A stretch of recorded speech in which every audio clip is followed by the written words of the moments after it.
How long will you waver between two opinions? This question, asked thousands of years ago, is just as relevant today.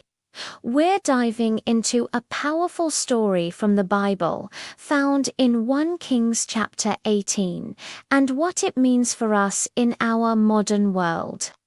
Picture this: a nation in crisis, a severe drought, and a spiritual showdown on Mount Carmel. On one side, you have the prophet Elijah, a lone voice for God. On the other, 450 prophets of a false god named Baal, backed by the king and queen. It was a culture where compromising truth had become the norm.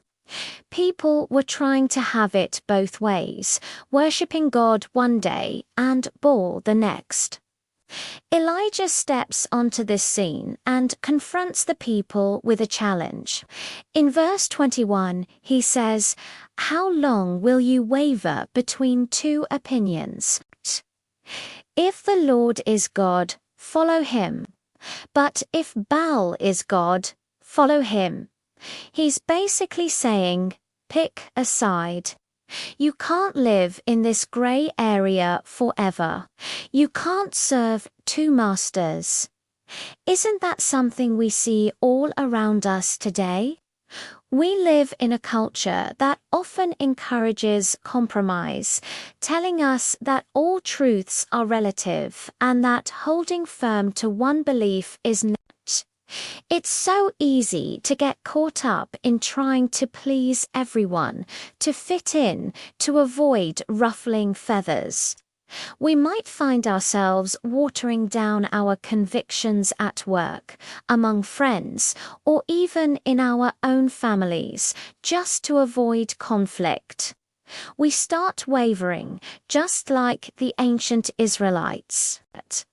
But Elijah's story shows us the power and importance of standing for truth, even when you're standing alone. He wasn't afraid to be unpopular. He wasn't afraid to challenge the status quo. His confidence wasn't in his own strength, but in the power of the one true God he served. The showdown continues. The prophets of Baal spend hours calling on their god, shouting, dancing, even harming themselves, but nothing happens. Silence. Then it's Elijah's turn. He does something very intentional. He rebuilds the Lord's altar that had been torn down. He prepares his sacrifice and then, get this, he has it drenched with water not once, not twice, but 3 times, until the trenches around the altar are filled. There was no room for doubt, no way anyone could claim it was a trick. Then Elijah prays. It's a simple, direct, and powerful prayer. He asks God to show the people that he is the one true God. And immediately fire falls from heaven and consumes everything the sacrifice. The wood, the stones, the soil, and even the water in the trench. It was an undeniable display of God's power. The people fell on their faces and declared, "The Lord, He is God. The Lord, He is God." This story is a dramatic reminder that our God is not silent. He is powerful and He answers. When we choose to stand for His truth, we are not standing alone. We are standing with the Creator of the universe. So, what does this mean for you and me? It means we need to examine our own hearts. Are there areas where we are wavering? Where are we compromising our faith to fit into the culture around us? It could be in small, seemingly insignificant ways. But those small compromises can slowly erode our foundation of faith. Standing for truth doesn't mean being loud, obnoxious, or judgmental. It means living a life of integrity where our actions align with our beliefs. It means speaking truth with love and conviction. It means choosing God's way, even when it's the harder path.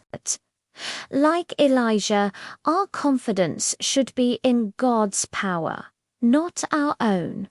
The world needs people who are willing to stand firm, people who are not tossed back and forth by every new trend or opinion.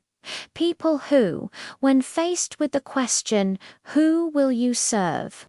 can confidently say, "As for me and my house, we will serve the Lord." Let's decide today not to waver. Let's rebuild the altars in our lives, dedicate ourselves fully to God, and trust that when we stand for Him, He will show up in powerful ways. The call from Mount Carmel echoes through the centuries. Choose this day whom you will serve. Thank you so much for watching. If this message resonated with you, hit that like button and subscribe for more content that helps us live out our faith boldly. See you in the next video.